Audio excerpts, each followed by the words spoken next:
Welcome back to Master 79. In this video we are tackling ielts speaking part 1, topic 42, flowers. We will brainstorm every question together and then hear a full set of band 9 answers. First, a quick reminder of what part 1 actually is. It lasts 4 to 5 minutes and it opens the test. The topics are deliberately ordinary. The examiner is not testing your knowledge of flowers. They are listening to how naturally you speak when the pressure is low. 2 to 4 sentences per answer is the sweet spot.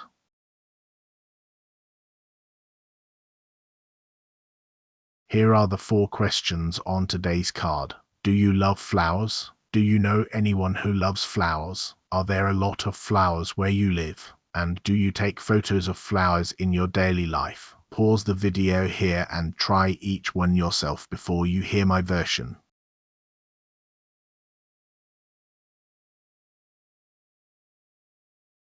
Every strong part 1 answer follows the same simple shape. Answer, reason, example. Give a direct answer in the first few words. Add a reason or a qualifier. Then give one concrete detail. And then stop talking. In part 1, rambling costs you more than it gains.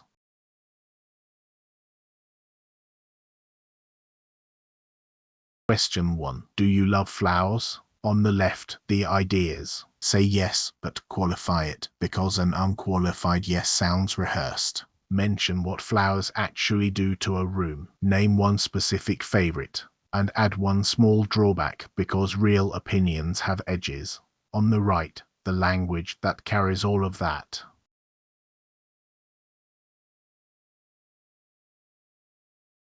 So here is the band 9 answer. I do, yes, maybe not in a passionate, gardener sort of way, but I've definitely grown fonder of them as I've got older. There's something about having fresh flowers on the kitchen table that instantly lifts the mood of a whole room. Peonies are my favorite, though they're a bit of a pain because they only last about a week.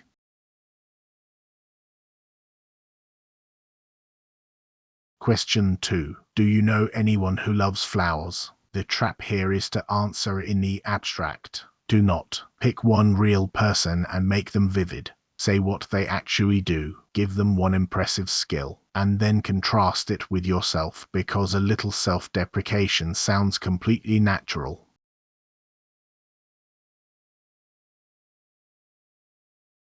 My grandmother, without a doubt. She's absolutely besotted with them. Her garden is her pride and joy, and she'll happily spend a whole afternoon out there deadheading roses and fussing over her hydrangeas. She can name pretty much any plant you point at, which I find quite impressive because I struggle to tell a daffodil from a daisy.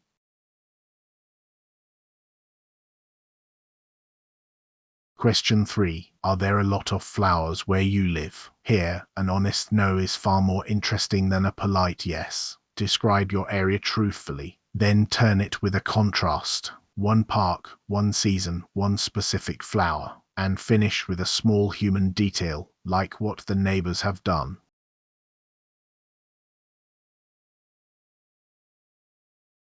Not as many as I'd like, to be honest. I live in a fairly built-up area, so it's mostly concrete and traffic. That said, there's a small park about 10 minutes away, and in spring the whole place is carpeted with bluebells, which is genuinely lovely. A few of my neighbors have also gone to town on their window boxes, and that brightens up the street a lot.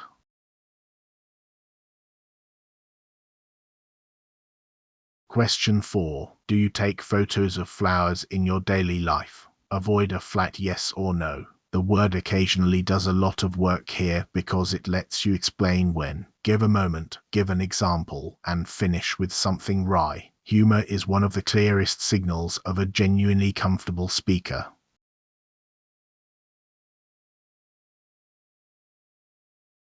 Occasionally, yes, usually when something catches my eye on a walk. I wouldn't say I go out of my way to photograph them, but if I come across a really striking cherry blossom, I'll snap a quick picture. Half of them end up buried in my camera roll and I never look at them again, which is a bit of a shame, really.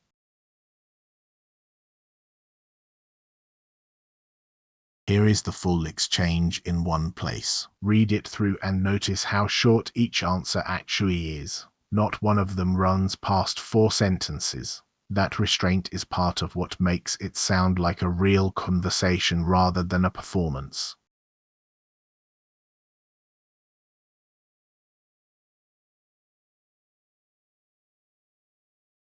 And here is your language bank. 4 groups: idiomatic phrases, precise adjectives, natural hedging, and flower vocabulary. Take 3 of these, not 20. 3 phrases you can use without thinking will do far more for your band score than 20 you have to hunt for.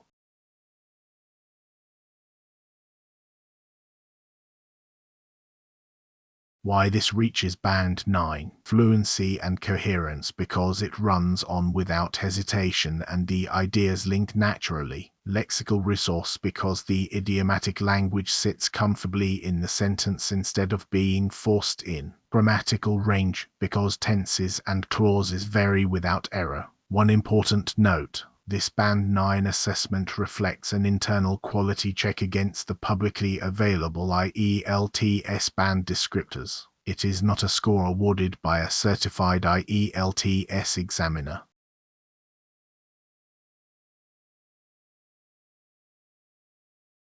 Now it is your turn. Record yourself answering all 4 questions. Time them. Swap in your own favorite flower and your own person, because your answers should be yours. Post your question 3 answer in the comments and I will read them. Thanks for watching the Master 79, and I will see you in the next one.